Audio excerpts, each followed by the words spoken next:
un poquito más amable.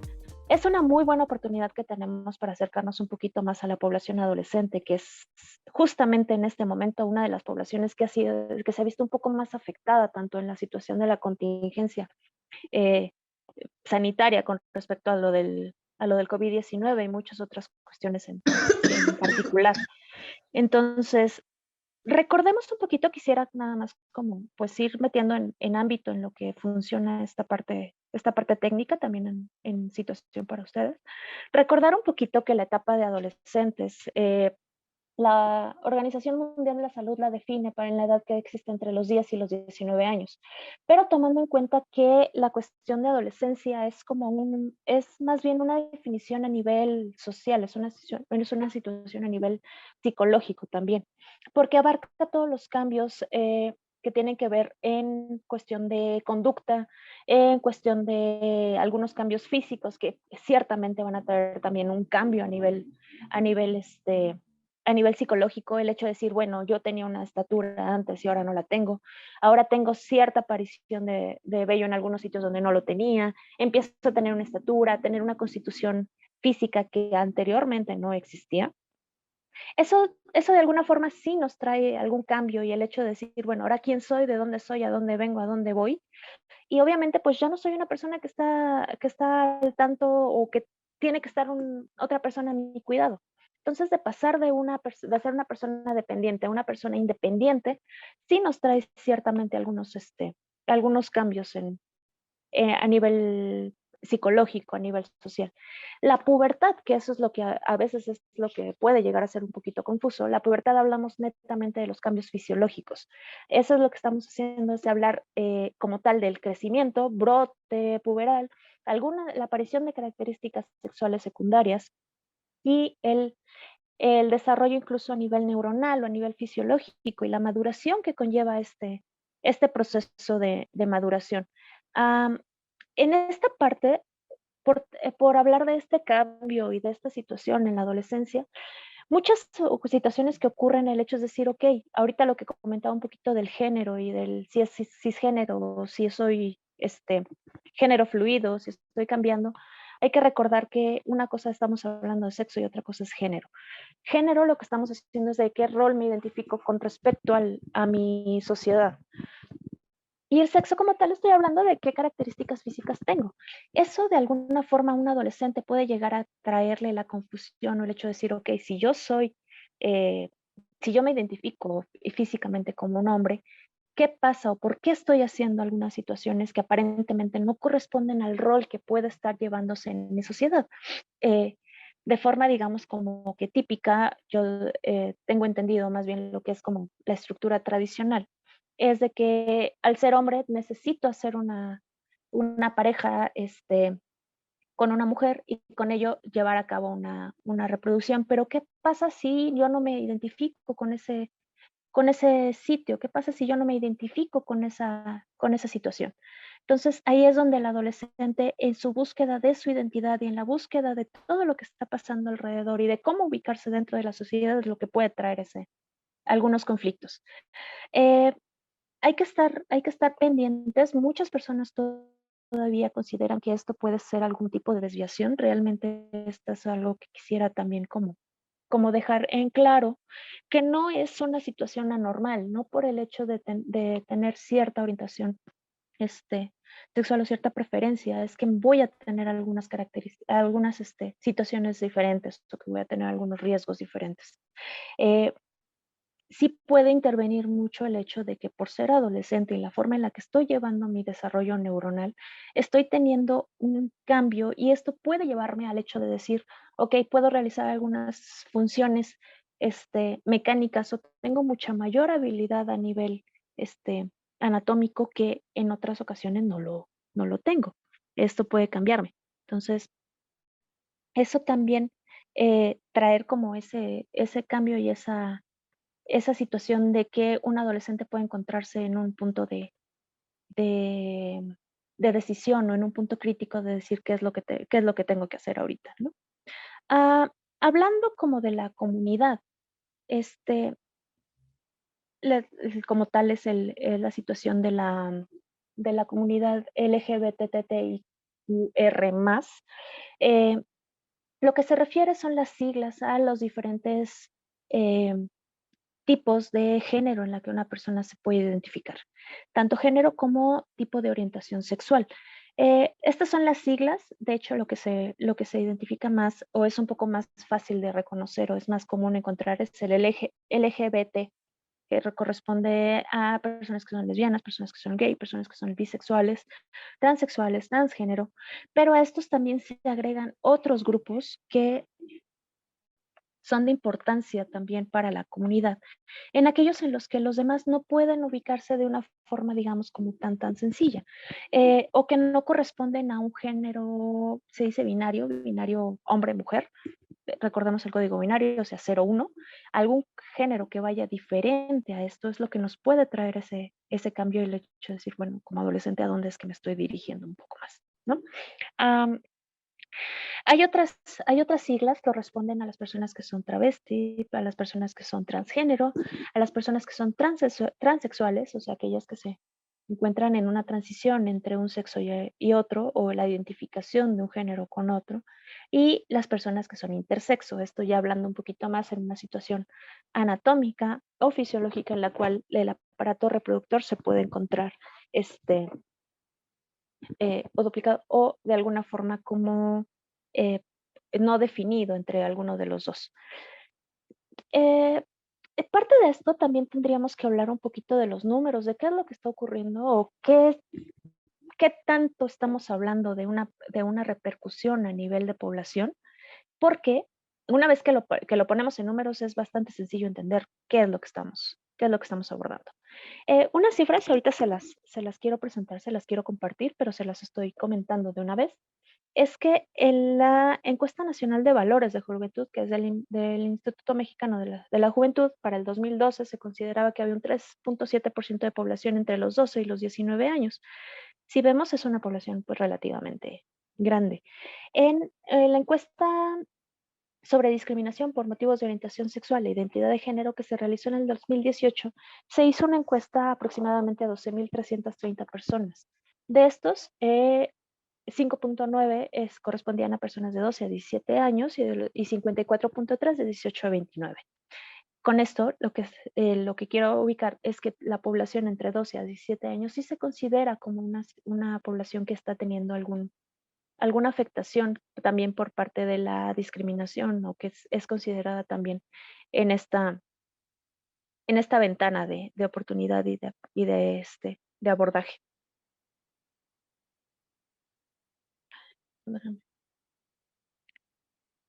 Entonces, um, tenemos mucha población en México, una gran parte, estamos aunque con la participación el entendimiento de que mucha población y nuestra pirámide poblacional se está invirtiendo, estamos teniendo cambios en ella en la cual cada vez tenemos más adultos mayores, menos jóvenes, pero eso no cambia el hecho de que tengamos población adolescente todavía. La población adolescente ahorita lo que tenemos es una gran participación en otros aspectos, tanto de salud pública como de participación de promoción de salud.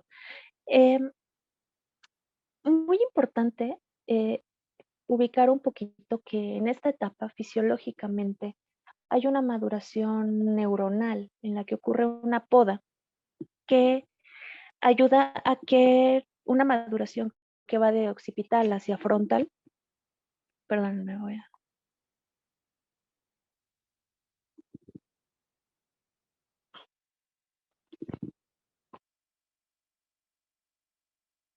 Listo, al menos que nos veamos un poquito.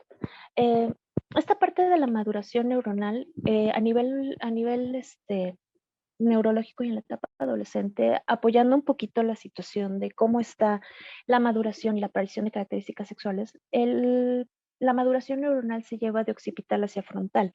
Recordemos que el frontal es lo que nos ayuda a ver cómo está nuestra realidad y cómo está nuestra capacidad de juicio. Entonces, en el adolescente lo que ocurre es que muchas veces estoy obteniendo habilidades motoras para después identificar un poquito de qué es lo que voy a hacer. Eso es lo que hace que los adolescentes sean un poquito más temerarios y sean un poquito más, eh, tengan una dificultad, digamos, como para identificar algunos riesgos o identificar algunas conductas que para ellos puedan ser de peligro o de que puedan involucrarles algún problema. Entonces, considerando en eso, pues es un periodo de una búsqueda de identidad y que puede haber una relación muy desigual con los adultos. Cada quien tiene su propio proceso de crecimiento y cada uno tiene su propia maduración. Entonces el hecho de decir, bueno, si yo ya no me identifico con el niño que era antes, pero estoy viendo que algunas situaciones o el adulto que tengo enfrente no me está entendiendo o no está teniendo como no le está dando la importancia que yo le estoy considerando a mi propio desarrollo, a mi propio proceso, puedo tener una relación desigual con ellos. Esto al final lo que me va a hacer es crear una disrupción y al final el adolescente se encuentra de alguna manera en el sentimiento de que está solo, de que está desarrollándose solo. Esto lo que lleva más que nada es a la situación de que voy a buscar con mis pares, con las personas de mi propiedad, orientarme y ver en dónde me puedo ubicar. Para esto, tengo que, como adolescente, desarrollar una situación, una capacidad que es la resiliencia. Esto es la capacidad de enfrentar y superar experiencias estresantes que me ayuden después a recuperar mi propio ritmo de vida. ¿Para qué? Para pasar de ese proceso, de ese rompimiento que tengo del cuidado de un niño hacia la decisión del adulto, para que se pueda hacer esta transición de una forma lo más fluida posible y lo más completa posible. Pero en algunas ocasiones, como les digo, ese proceso en el hecho de decir, bueno, yo no me identifico con lo que aparentemente me está dictando la sociedad, hace que pueda tener esa ruptura y que mi resiliencia o mi capacidad de adaptación no sea la adecuada, no sea la óptima para todo esto. ¿Cómo se lleva todo ese proceso o qué es lo que podemos considerar en esta parte? Pues obviamente tenemos estresores, hay un proceso, digamos, interno y un proceso externo en el individuo. Los internos podemos tener estresores internos o las propias expectativas o la interiorización de algunas eh, experiencias negativas que podemos tener. También tiene que ver mucho las expectativas personales, lo que yo quiero realizar y lo que yo quiero obtener al final de cierta etapa, o lo que o lo que quiero llegar a lograr. Pero eso al final lo que me puede llevar es al acoso o al rechazo, porque puedo ser que mi identidad o lo que yo estoy buscando no sea congruente con lo que otras personas están teniendo. Y hay de alguna forma otros objetivos, otros objetos externos, que lo que pueda realizarse también es que si yo me identifico como parte de una sociedad, pero mi sociedad no me identifica como parte de ellos, entonces en realidad lo que estoy teniendo son interacciones personales que van a ser fallidas o que me van a llevar a una discriminación de tanto de instituciones como del resto de mi sociedad. Entonces, esto al final es lo que me crea en algún momento es son conductas o son factores de riesgo como tal en la persona que lo que me va a hacer es tener algunas conductas diferentes o algunas posibilidades de no ser una persona completamente sana. Entonces, como tal, digamos, y quiero volver a dejarlo en claro, ser parte de la comunidad LGBTIQ no es un factor de riesgo como tal para una enfermedad o que no se considere un factor que sea de peligro o que me genere un problema como tal de salud pública. La condición, la característica no lo es. Lo que sí lo puede realizar es todo el conjunto de los factores externos que me estén metiendo en esa situación. Entonces, ahí lo que tengo que hacer es tener una mayor interacción con otras situaciones y poder identificar algunas otras redes de apoyo o u otras personas, instituciones que me puedan ayudar en esta situación. Déjenme ver si ahora sí puedo unirme como tal para poder continuar con esto. Gracias. Sí estás o sea, sí te estamos viendo en la cámara. Ujú. Pero Sí, no sé si. lo que quiero ya es como que tengan unos conceptos que puedan estar Ah, sí, viendo un para poquito mejor compartir. para compartir. Lo que les estoy Perfecto. platicando un poquito es como mi Sí, presentación que tengo, pero sí quisiera buenísimo. que vieran algunos puntos porque hay Sí, sí, sí, números o sí. hay datos que son importantes. Entonces, am, quisiera regresar un poquito al decir, bueno, ¿qué me refiero a una conducta de riesgo? ¿Cómo es que yo puedo considerar esa parte de decir, ok, esto sí se me puede volver un problema de salud? Es una conducta de riesgo, es toda aquella situación que me lleva a tener alguna actitud que tenga algún o sea, potencialmente dañina para mí, ya sea de forma voluntaria o involuntaria. Esto sí me deriva en problemas de salud pública. ¿Cómo? Ya estamos un poquito más en la línea. Ah, lo que hablamos un poquito hace ratito, si yo tengo en algún modo alguna resiliencia o puedo llegar a tener alguna mejoría en la conducta o ubicarme de forma adecuada en mi sociedad, entonces al final lo que voy a tener son disminución de conductas de riesgo.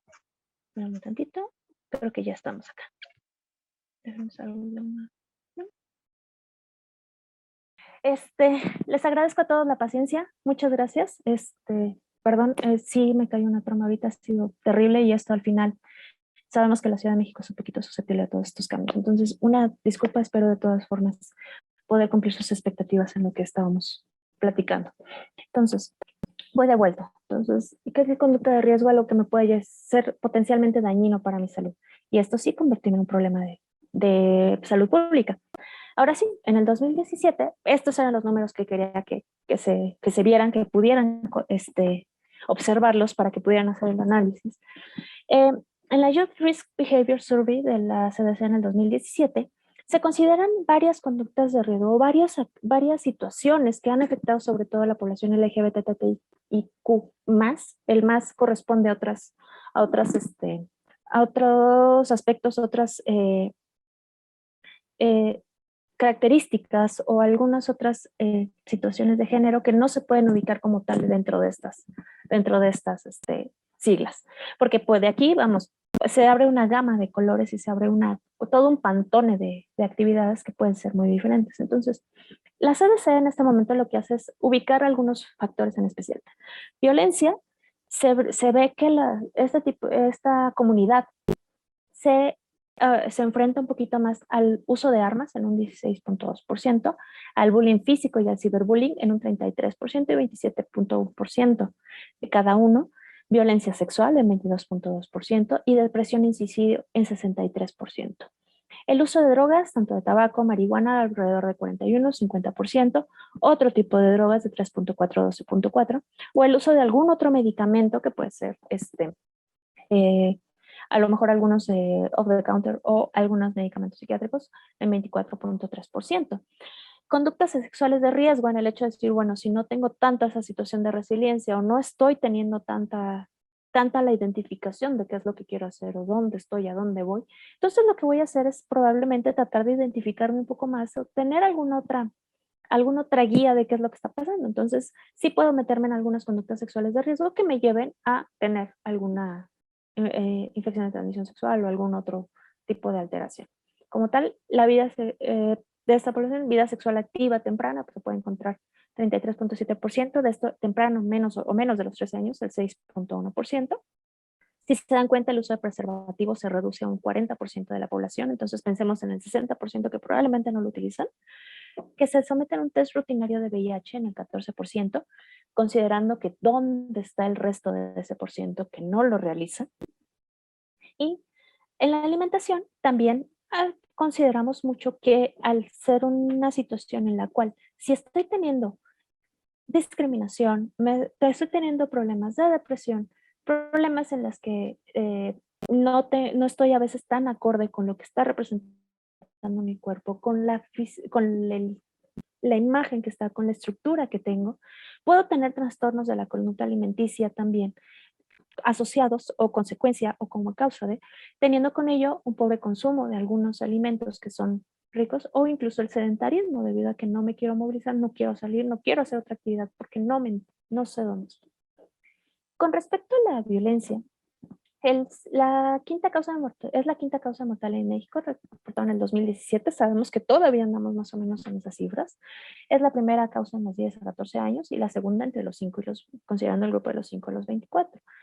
Las agresiones como tal, la séptima causa de mortalidad, pero la primera entre los 15 y los 24. Entonces es la población adolescente como tal la que está más en riesgo de tener agresiones. Y más si encontramos una situación a nivel social en la cual tenemos poca consideración o poca intrusión o inclusión de este grupo de comunidad en el cual obviamente muchas personas van a resultar con una agresión hacia ellos o van a enfrentarlos de una forma en la cual no es precisamente la más adecuada.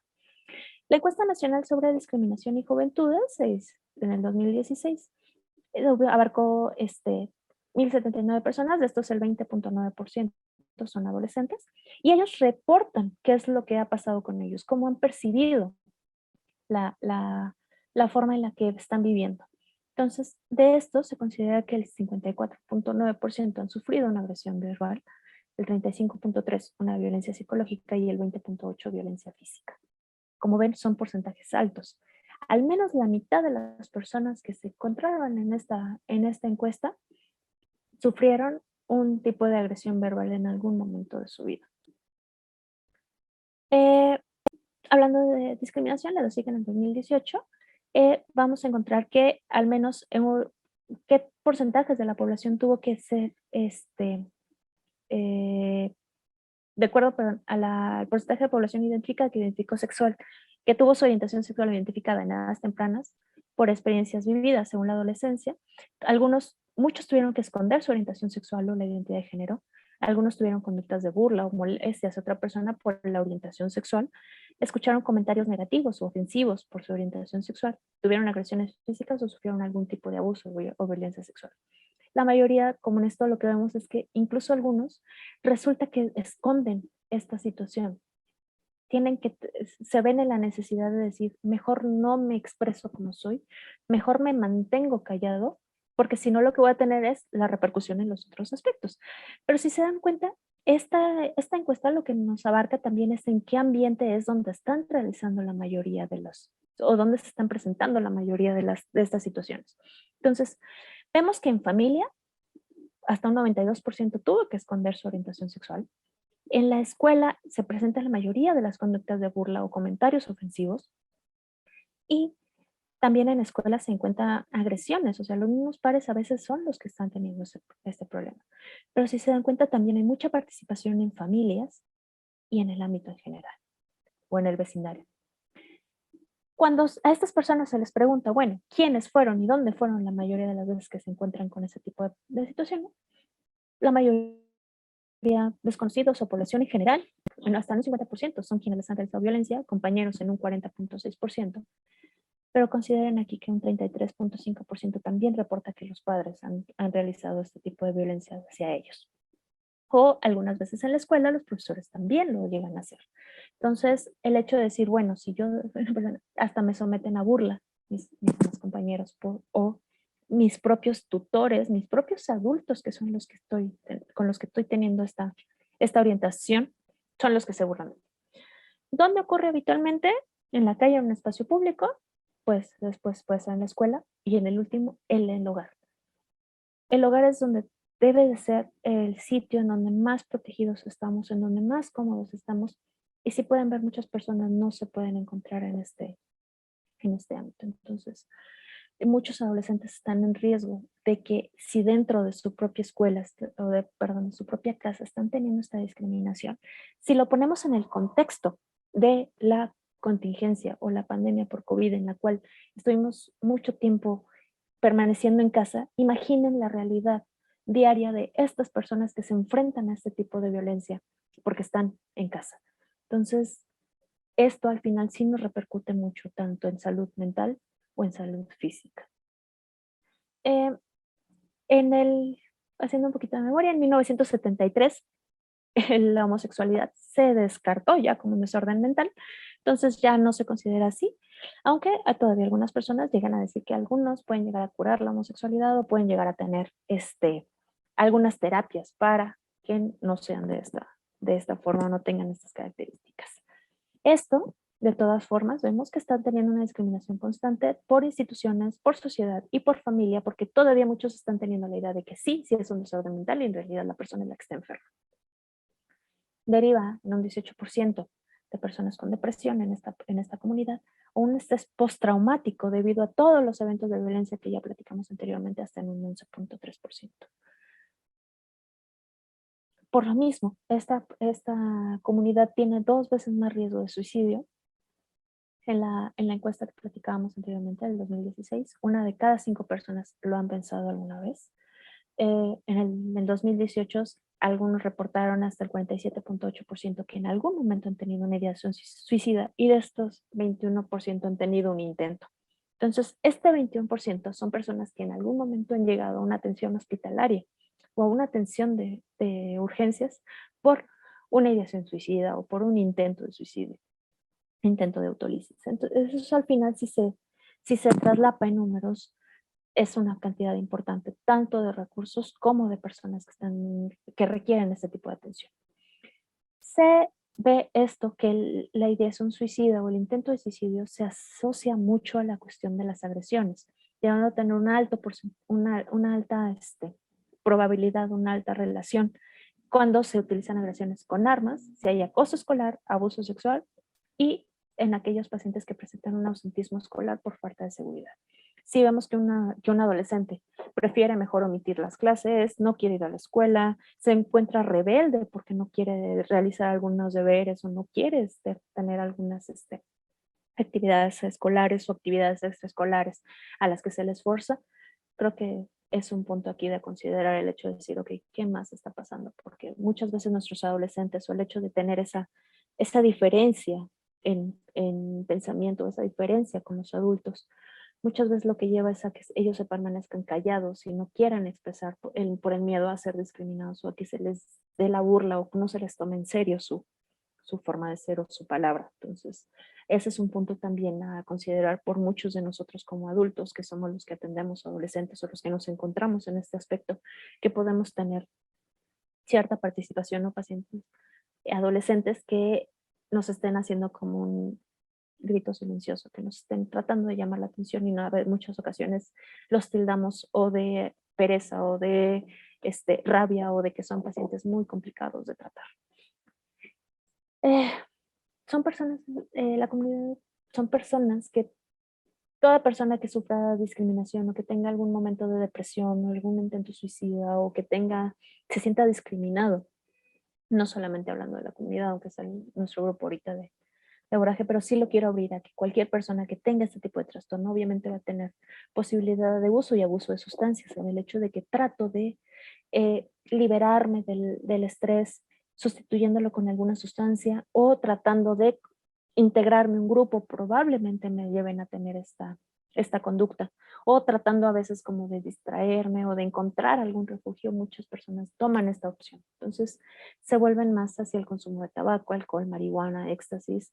En algunas situaciones, cuando hay algún inicio temprano de la sexualidad o se encuentran con algunas conductas sexuales de riesgo, pues también hay algunas drogas inductoras de abuso como poppers o como algunas otras sustancias que nos pueden llevar a sí tener una agresión sexual o tener algún riesgo en este aspecto. Entonces, eso al final derivarme en toda una cadena de alteraciones y todo un esquema de estrés postraumático y de condiciones postraumáticas ante un abuso sexual que nos pueda traer algún problema.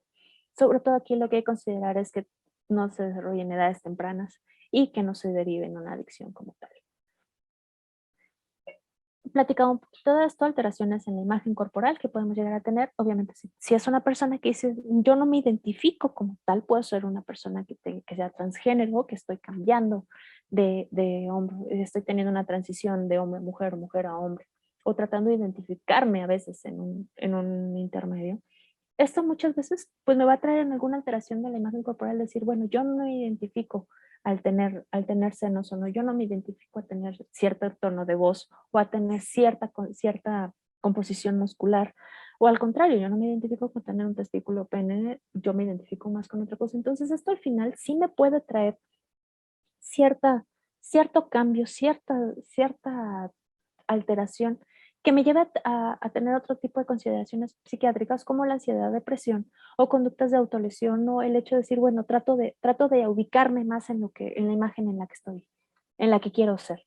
Esto, y relacionado a lo que platicábamos anteriormente del adolescente que está buscando cómo encontrar su propia imagen, en el crecimiento que tiene del hecho de, bueno, si tenía un tono de voz y de repente me cambia, o yo tenía cierta imagen corporal o el olor corporal, que a veces también ocurre, que el hecho de decir, bueno, no quiero parecer de esa forma, o la aparición de barba, ¿no? Otras características que al final, pues, ese está en proceso de maduración, pero muchas veces es difícil de afrontar en todos casos. Entonces, el adolescente se encuentra todavía con un extra de decir, ok, si yo no me identifico de todas formas con mi sexo, menos me voy a identificar con todo el cambio que me está ocurriendo. Entonces, esto me puede traer mucha alteración en mi imagen corporal y por lo tanto en mi salud mental. En otros aspectos, en otras situaciones, se ha encontrado que hombres gay o bisexuales se consideran en sobrepeso aunque están en un peso adecuado. Entonces llegan a tener trastornos de conducta alimentaria, bulimia, anorexia, atracones, otros tipos de trastornos que nos lleven como a tratar de ubicar en esto. Y las mujeres lesbianas consideran incluso que un peso normal es al contrario, llevándose de sobrepeso, obesidad, tratando de tener un cuerpo que es un poquito más voluminoso o que tenga un poquito más la imagen de lo que puede ser a lo mejor un hombre. Entonces, eso también nos puede llevar a alteraciones cardiovasculares, alteraciones lipídicas en algunos otros aspectos fisiológicos hepáticos, como tal enfermedades, que sí nos puedan llevar a un trastorno. Se ha encontrado como tal en este trastorno de conducta alimentaria hasta en un 8.8% de la comunidad LGBTI, bulimia nerviosa en 1% y bulimia en 3%. Pero esto como tal puede encontrarse en hombres y mujeres, no hay como tal una preponderancia en algún sexo o en algún género como tal. Esto también utilizando un poquito laxantes, dietas extremas y algunas otras condiciones tratando de obtener la imagen corporal que es más acorde a lo que puedo representarme como individuo. Conductas sexuales de riesgo, ok, a lo mejor puedo estar teniendo esta duda, este pequeño como disconforto, esta parte en la que dice yo no me identifico como tal, entonces lleva mucho al inicio temprano de vida sexual. Relaciones coitales sin protección por el hecho de decir, bueno, al ser un adolescente, aunque no tenga como tal, a lo mejor ahorita la capacidad de juicio, bueno, pues quiero experimentar y quiero saber qué se siente y quiero saber cómo es así la vida y qué ocurre si de alguna manera, pues tengo a lo mejor sexo con una mujer o tengo una relación coital con un hombre o qué tal con los dos. Entonces puedo ahí en ese momento más en la situación de arrojarme y vivir y ser un poquito más temerario, pues tener alguna relación sin protección y por lo tanto adquisición de VIH, SIDA, otras infecciones de transmisión sexual o un embarazo que también puede llegar a ocurrir en el hecho de, bueno, estaba yo buscando, no tuve una protección y esto me llevó a un embarazo del cual puedo tener o un embarazo en una etapa adolescente o un embarazo en edad temprana que no es precisamente como la mejor etapa en la cual la puedo tener. Entonces, para todo esto, creo que promoción de salud es muy importante. Eh, es de lo más complicado de hacer promoción de salud y para esto es un poquito el hecho de decir, bueno, ¿qué es lo que estoy haciendo? ¿Dónde estoy abordando? Ahorita ya vimos números y estamos viendo de cómo es que se afecta a toda esta población. El adolescente como tal, ¿qué cambios tiene? ¿Qué trastornos tiene? Entonces, para eso es involucrarse un poquito más, meterse un poquito más. Y como decía hace un momento la doctora, bueno, a lo mejor lo que ocurre es que para mí los términos son un poquito complicados. Entonces, no hay nada como leer, acercarse a las personas que lo conocen o incluso simplemente con nuestros adolescentes el hecho de preguntarles y escucharlos. Ya con eso es mucho, mucho de qué está ocurriendo y con eso muchas veces nos podemos llegar a abrir muchos panoramas y ser un poquito más claros en algunas dudas que tenemos. Lo que les presento ahorita es la bandera con la cual se identifica la comunidad LGBTIQ+, y qué significa cada color que está teniendo esta bandera. Se identifica como una bandera arcoíris, abarca muchos, muchos colores, tratando de abarcar todos los colores o lo que les decía hace un poquito, el pantone de todas las orientaciones sexuales que puede haber o de todos los géneros que podemos encontrar. ¿Y qué significa cada color? Desde la sexualidad, la vida, salud, la luz del sol, el hecho de decir, bueno, ya no tengo que esconderme, puedo estar orgulloso y puedo ir por la calle siendo quien soy, abrazando la naturaleza que es para mí, considerándome una persona que es arte, que puede crear cosas, que puede hacer magia a través de su vida, que estoy sereno conmigo mismo y que al final estoy representando un espíritu que existe, un espíritu que es libre, que puede hacer cosas y que es parte de este mundo. Entonces, es un poquito el hecho de decir, ¿por qué esos colores? Esto es lo que significan. Cada, cada, cada orientación de género tiene su propia bandera también, pero casi todas se reúnen en esta para que se puedan identificar. Hablando en adolescentes, ¿qué puedo hacer con ellos o qué podemos hacer en el hecho de decir, ok, tengo de por sí un paciente que es un poco difícil de abordar en algunas ocasiones porque el hecho es la mayoría de las veces es de que el adolescente se considera sano y bueno, ir a consulta no es precisamente como que la actividad predilecta a realizar un fin de semana en la tarde o un día en la tarde que puedo estar haciendo otra cosa. Entonces, muchas veces los adolescentes van o por un motivo de consulta, que es como muy evidente de que están enfermos, tienen gripe, tienen tos, tienen fiebre, les dio diarrea, les salió una roncha, algo más físico que pueda ser más evidente, pero habitualmente hay un motivo de consulta oculto o algo que también a ellos pueden encontrar el momento para abrirse y para resolver algunas dudas. Entonces, aunque la mayoría de las ocasiones van a acudir porque papá, mamá los lleva o el tutor los lleva, es un momento en el cual nosotros podemos tomar como, como personal que atiende adolescentes o cualquier promotor de salud para decir, ok, ¿qué más podemos hacer por ti? ¿No? Entonces, tiene que haber unas características en especial. Muchas veces la consulta pediátrica o muchos de nosotros que somos pediatras, el consultorio lo ubicamos o lo tenemos condicionado para niños pequeños, en el cual tenemos pegatinas o vinilas de colores, de caricaturas, de muñequitos o peluchitos o muchas como a veces juguetitos que pueden ser mucho para niños que son preescolares o hacia abajo, pero tenemos que crear un espacio también para el adolescente, un espacio en el cual sea un ambiente agradable para que se pueda sentir libre y se pueda sentir identificado. Un tip sobre todo es en aquellas ocasiones, si es posible, ya que identifican esta bandera o que tengan algún motivo que pueda ser con características de arcoíris, cuélguenlo cerca de ustedes o porten una pulsera o porten algún pin o algo que esté en el consultorio o algo que esté en su área de trabajo, porque eso también habla del hecho de decir, ok, este es un ambiente en el cual independientemente del género que sea, va a ser aceptado o en la orientación en la que tú estés o en el momento en el que tú te encuentres. Este es un espacio libre y es seguro para ti. Toda persona que vea eso es más amable y sabe que se puede encontrar esa capacidad en ese ambiente. Entonces, es crear un ambiente agradable para el adolescente, un ambiente confidencial, eso es muy importante, en el hecho de que sí, durante la consulta de adolescente o el abordaje de un adolescente se puede tomar un tiempo de consulta a solas para poder aclarar algunas dudas o para poder llevar a cabo algunas actividades de promoción de salud en la cual muchas veces los adolescentes no quieren estar acompañados porque quieren a lo mejor preguntar sobre métodos anticonceptivos o quieren preguntar a lo mejor sobre un juguete sexual o quieren resolver alguna duda con respecto a esto y obviamente con el mamá, papá o el tutor que o el adulto conmigo, pues a lo mejor me da un poco de pena o me da corte decirlo como tal. Entonces, necesito un espacio también confidencial o si tengo esta duda o saben que tengo ganas de ya no vivir mañana, no me quiero dar de baja hoy, bueno, pues tengo que abrir el espacio y de alguna forma tener esa seguridad de que yo como adolescente lo que comente aquí va a ser respetado y va a ser confidencial, no va a ser algo que van a voltear y van a decir afuera, porque a lo mejor yo no estoy listo para abrir mi orientación sexual, o no estoy abierto, o no estoy listo para abrir lo que está dentro de mi cabeza, ¿no? Darles un tiempo adecuado, consultas de 10, 15 minutos realmente son muy pocas, es muy difícil de llevar una consulta así. Entonces, si vemos que el adolescente está ciertamente inquieto o el lenguaje no verbal me habla de que otra cosa está ocurriendo, tomar el tiempo suficiente para escucharlo y para abrir ese espacio. Muy importante mostrar el interés por el adolescente.